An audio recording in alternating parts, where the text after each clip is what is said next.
Hello everyone, I'm Dr. Ketki Umarji. I'm a consultant pediatrician at Umarji Mother and Child Care Hospital, Baner. It is my honor to speak to Abhinav students and their parents regarding healthy diet and nutrition in school-going children. So, today we'll be focusing on the introduction to the nutrition in a child, needs of school-going children, and what can parents do. So, today we'll be seeing about the nutrition. Maintaining a balanced diet and exercise is important for all individuals, especially school-going children in the age group of 6 to 15 years. They need to eat variety of foods to ensure that they get enough good quality calories, vitamins and minerals and proteins in the required quantity. National Institute of Nutrition has recommended the nutritional requirements for the children. It differs according to the age, gender and physical activity. Poor nutrition affects their quality of health as well as it affects their potential to benefit from education.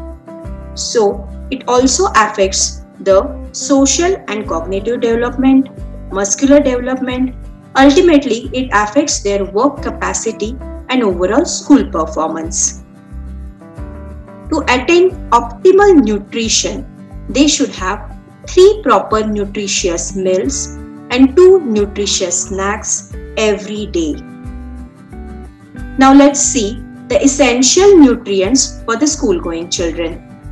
Most important are fibers and proteins, vitamins and minerals, calcium and iron, water, essential fatty acids, fats and carbohydrates. In this picture, you can see the food pyramid. It shows you should consume cereals, grains, pulses adequately. Fruits and vegetables should be eaten liberally. Proteins, milk and milk products we should eat moderately. And carbohydrates and sweets we should eat sparingly. Exercise regularly and be physically active. Most important essential nutrient is fiber. Fruits and vegetables gives us lot of fibers. Fiber constitutes the bulk of the bowel content and thus help with bowel movements. It also reduces the chances of constipation, piles and colonic cancers. It also reduces the chances of developing type 1 diabetes. Another important essential nutrient is protein. Proteins are essential for bodybuilding. It maintains and repairs body tissue. It is important for growth. So the sources of proteins are pulses, legumes, eggs, fish, meat, milk and milk products. Another essential nutrient is carbohydrates, which are energy-giving foods. They rapidly provide energy for overall growth and development. So, the sources are cereals, grains, breads, and different types of pastas. Fats and essential fatty acids again provide energy for growth and physical activity. They give slow release and act as energy stores. We get fats and essential fatty acids from oils, ghee, nuts, vegetable seeds, and certain vegetables like avocado. Calcium and iron. Calcium is important for building strong bones and teeth. So, we get calcium from milk and milk products such as curd, buttermilk, cheese, paneer, etc. Iron is also very important for rapidly expanding blood volume during children's growth and development. So we get iron from different green leafy vegetables, certain fruits, nuts, fish and cereals. Vitamins and minerals. There are two types of vitamins, water soluble and fat soluble. Vitamin B complex and vitamin C are water soluble vitamins, and vitamin A, D, E and K are fat soluble vitamins. We get vitamins from different fruits and certain vegetables. Vitamin D we get it from sunlight, fish, milk, cheese, butter, certain cereals and whole grains. Water is another very essential nutrient when it comes to the children as well as adults. We should consume lot of water. Children should drink 6 to 8 glasses of water every day, and we should encourage all the children to drink lot of water. There are certain hydration tips like get a portable water bottle to encourage drinking water on the go. Avoid soft drinks and limit access to juices. Infuse the water with fresh fruit to add flavor and variety, like a slice of lemon or a slice of orange. What can parents do to help the child to eat healthy? So, the parents are the role models for their children. So, any dietary habits found by the parent is likely to be reflected in the child. So, parents should provide variety of foods and establish regular meals and snack time. One should follow the food pyramid to promote healthy nutrition for all.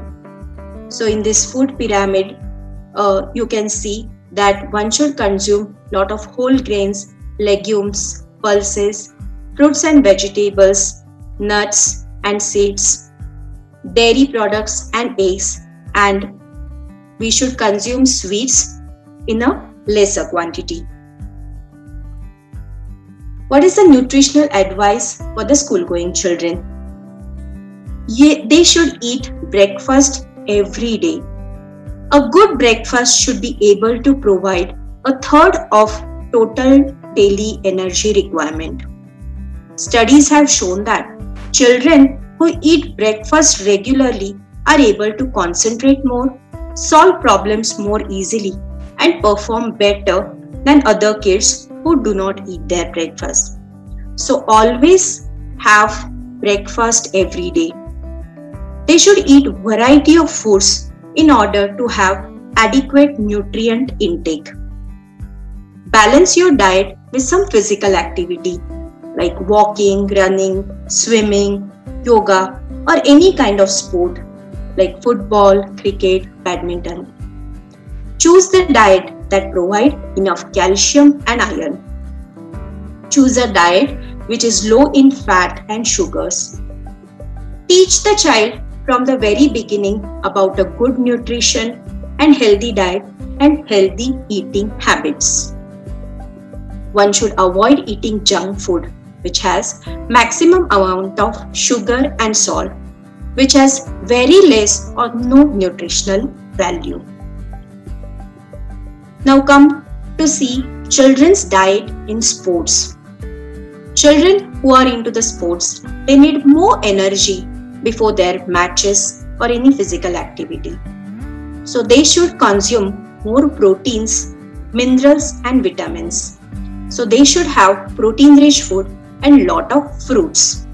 They should consume more water and energy drinks during matches. They are crucial for the good performance. The food during menstruation in the girls. So the girls who are having menstruating periods, they should drink adequate water. They should have light, low residue food like dal rice. They should avoid spices. Milk can be avoided if it causes bloating. But the girls can have curds and buttermilk. They are the good option for their health. Food at the time of the exams. So during the exam period, they should have energy-rich foods. For example, they should consume more carbohydrates, they should drink more water, and they should have adequate sleep or rest. They should sleep at least for 8 to 10 hours during this period. Preferably avoid tea and coffee. So let's see the key points for the good nutrition. Adequate nutrition improves child's development and well-being. The child should eat a variety of foods and make independent food choices. Malnutrition and its consequences can be prevented by eating healthy food in right quantity. Child should follow proper hygiene measures at all the times. So, what are the take-home messages for the students and their parents? They are: families that eat together, stay together. Promote self-feeding and not parent-led feeding. No eating while watching TV. Drink adequate water, salads, green vegetables, proteins, and then comes the other foods. Food hygiene and hand hygiene are very important. So, healthy food, exercise, sleep, and social connect are the key measures for the healthy lifestyle. Thank you so much. Thank you so much, Abhinav School, Principal, Vice Principal, and all the teachers for providing me this opportunity. Many thanks to students and their parents for listening to me. Once again, thank you and take care.